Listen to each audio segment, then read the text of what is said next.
Wa an Abi Hurairah radhiyallahu anhu qala qala Rasulullah sallallahu alaihi wasallam la yafraq mu'minun mu'minatan in kariha minha khuluqan radiya minha akhara aw qala ghairuhu rawahu Muslim. Dari Abu Hurairah radhiyallahu anhu, dia berkata, Rasulullah sallallahu alaihi wasallam bersabda, hendaklah seorang mukmin tidak membenci seorang wanita mukminah, istrinya maksudnya, jika dia membenci suatu akhlak atau sifat darinya, maka ada akhlak atau sifat lainnya yang dia sukai. Atau beliau bersabda yang lainnya. Saudaraku yang dirahmati Allah Subhanahu wa taala, maksud daripada hadis ini adalah kita harus bersikap adil. Seorang suami harus bersikap adil terhadap istrinya. Nah, jangan sampai seorang suami hanya melihat kekurangan istri, padahal istri banyak sekali kelebihannya. Banyak sekali kelebihan istri. Walaupun ya istri juga yang disebutkan dalam sebuah hadis itu banyak kekurangan dari segi akal, ya, pikiran mereka, agama mereka, dan yang lainnya. Ya. Tapi yang namanya istri ini banyak sekali kelebihan-kelebihan yang dimana para lelaki tidak mampu untuk melakukannya. Contohnya apa? Contoh kalau kita menggendong anak saja sekitar 1 jam atau 30 menit. Nah, laki-laki sudah capek dianya. Bermain sama anak saja sebentar sudah bosan. Nah, bagaimana dengan perempuan? Nah, seorang istri bisa melakukan itu dari pagi dia bersama anak-anaknya sampai suaminya pulang. Suaminya pulang pun kalau ada suami yang ngajak anaknya main, alhamdulillah. Tapi banyak juga ini para suami ketika sudah pulang kerja lalu kemudian main HP terus tidur. Tidak bermain dengan anaknya. Nah, itulah ya salah satu kelebihan istri. Banyak sekali kelebihan-kelebihan istri kalau kita sebutkan satu persatu. Namun di sini yang harus kita titik beratkan adalah kepada para suami. Nah, para suami jangan melihat kekurangan istri saja. Ya, kalau kita marah dengan istri, ya wajar. Tapi kalau kita fokuskan terus kepada kesalahan-kesalahannya, nah itu akan menjadi tidak wajar jadinya nanti. Kalau kita bandingkan kesalahan istri dengan kebaikan-kebaikan yang begitu banyaknya, maka kita sebagai suami akan bijak menyikapi hal demikian.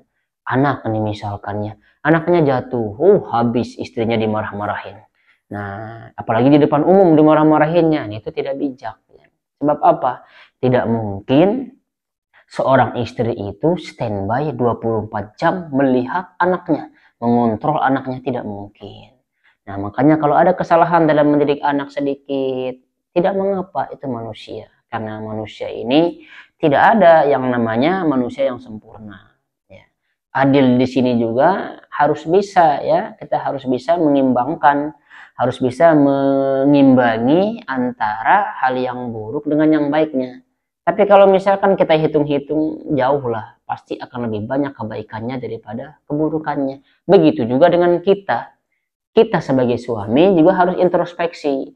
Ada banyak kesalahan kita. Kita ingin istri kita luar biasa tampilannya misal, tetapi kita tidak memberikan dia modal.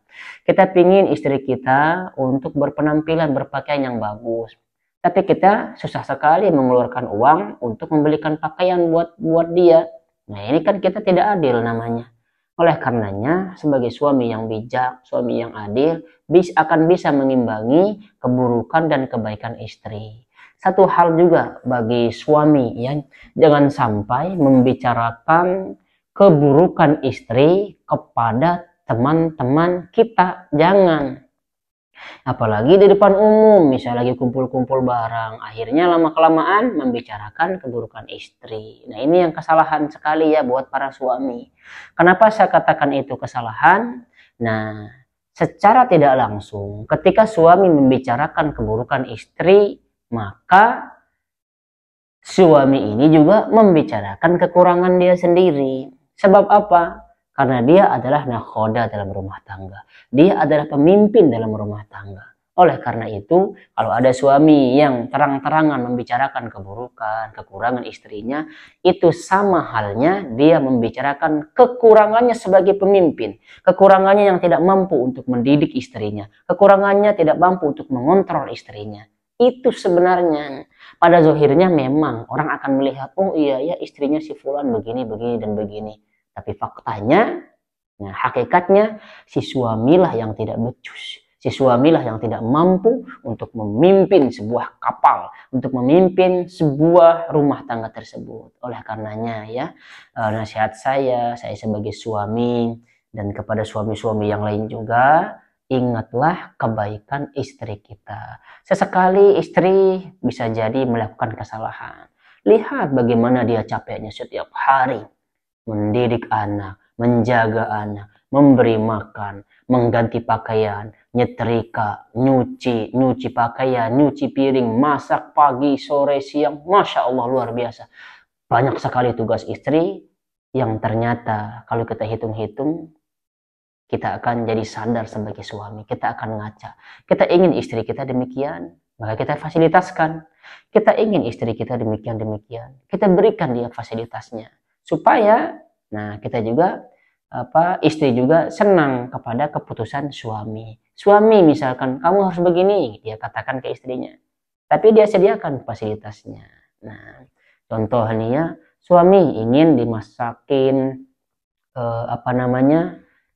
ayam, daging ayam. Tetapi si suami tidak memberikan dia uang untuk memberi ayam. Kan ini suami yang egois seperti ini. Nah, jangan sekali-kali ya. Sekali lagi saya sampaikan, jangan sekali-kali membicarakan keburukan istri. Lihatlah kebaikan-kebaikan istri itu. Makanya saya sekali lihat istri kalau tidur, lihat bagaimana itu wajahnya, bagaimana dia, masya Allah capeknya luar biasa seharian ngedidik anak. Itu ya para suami. Mudah-mudahan kita sebagai suami bisa menjadi suami yang bijak, suami yang bisa mengimbangi kebaikan dan keburukan seorang istri.